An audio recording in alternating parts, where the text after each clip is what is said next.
want to show you. I don't know if she'll do it now, but she keeps pressing into my legs. Being Audrey.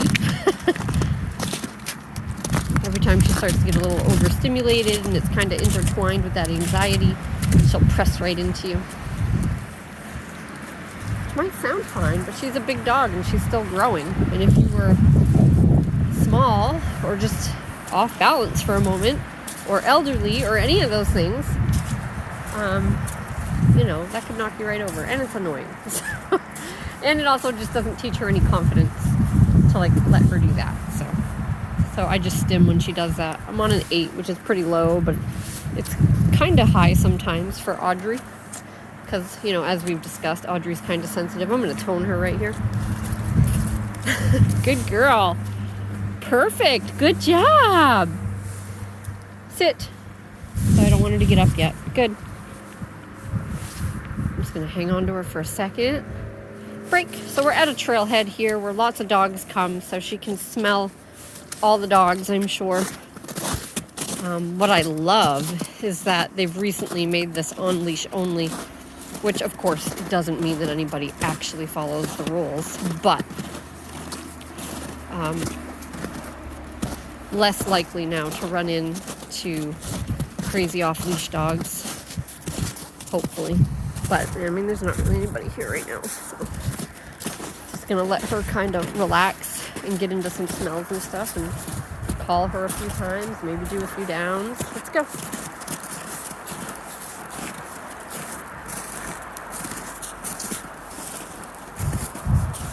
She's sticking right to my side. Izzy has been doing the same thing, and that's pretty common.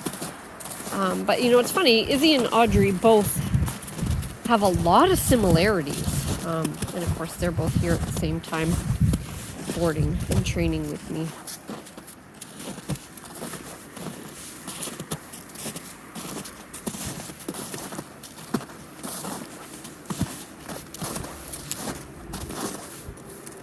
Let's go. Go break. Just remind her she's a free dog.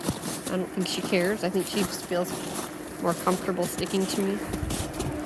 I'm going to kind of go the other way. And there she comes.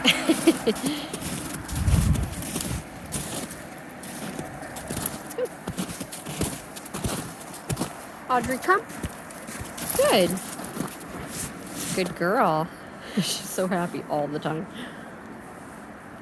Break. Good.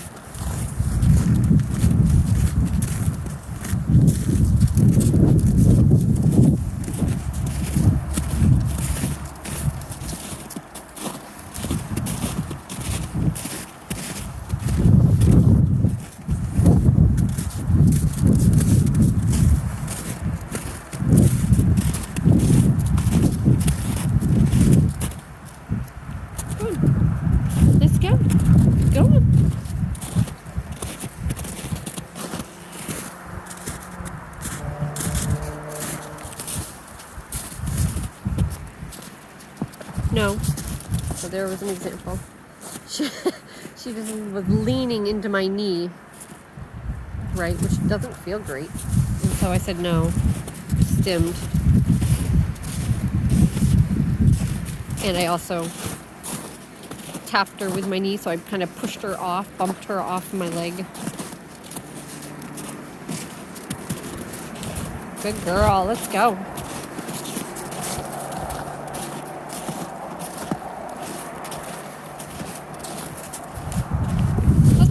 Good girl. Good. So she wanted to do it again there, but she didn't. She resisted the impulse, which is great. Good girl. Down. I'm going to turn this down now because I don't want it up on an 8 while we do this. Down.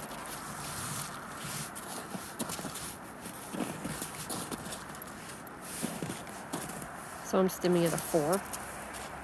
She's ignoring it. I'm going to go up to 5. Down. Ignoring. Okay. Now I'm on 8, which at home would be really high for Audrey, and she'd be having a little freak out probably. Good. So I'm actually going to put this on like a 9. No. Down.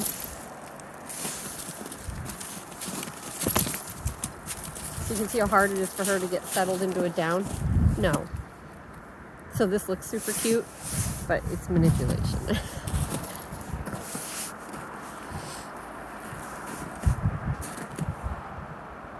Good. And I'll tell you a little secret about the stim here. No, with a lot of dogs.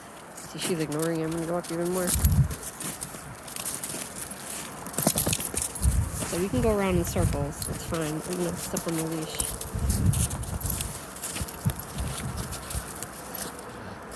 No. So I gave her one good high tap there, and I'm going to turn it back down. That was a 22. So I'm just trying to... No. That was a 21. No particular reason. I'm just moving my dial around, and that's where I'm landing. So I want it to be high enough that it's kind of a little bit of a holy crap moment for her. Like, I don't want to nag her with low stuff.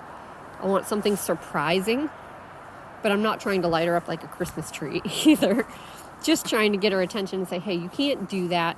Knock it off. Because she's just trying to avoid doing the thing I asked her to do.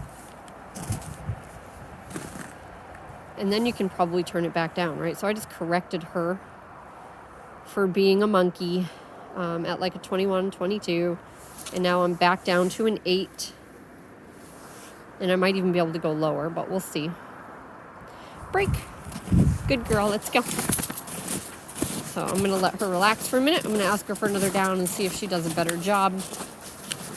And what I was going to mention earlier is that if your dog isn't responding super well to constant stim, let's say you give them a command, they don't do it, so you repeat the command and you go on your e-collar stim, and you're not really seeing what you want to see, sometimes using more of a tap, like a long tap, will get their attention better, right? So it's kind of like you can imagine someone, pushing on your leg or your shoulder, like tapping instead of just holding steady pressure, is more noticeable. So that's something worth trying, right? So there are things you can do besides just go up. Right, we do have to go up. We have to adjust our level based on what the dog tells us. But sometimes changing your tapping pattern can make a difference. Down.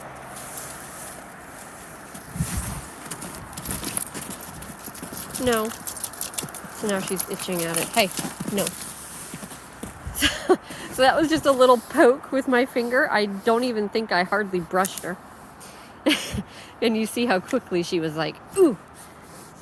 So, that's Audrey. Good.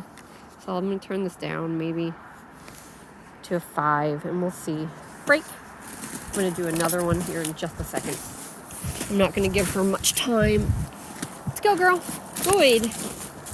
Down. Oh, much better. That was beautiful. No tapping needed at all. Good girl. Break. Let's go. Good girl.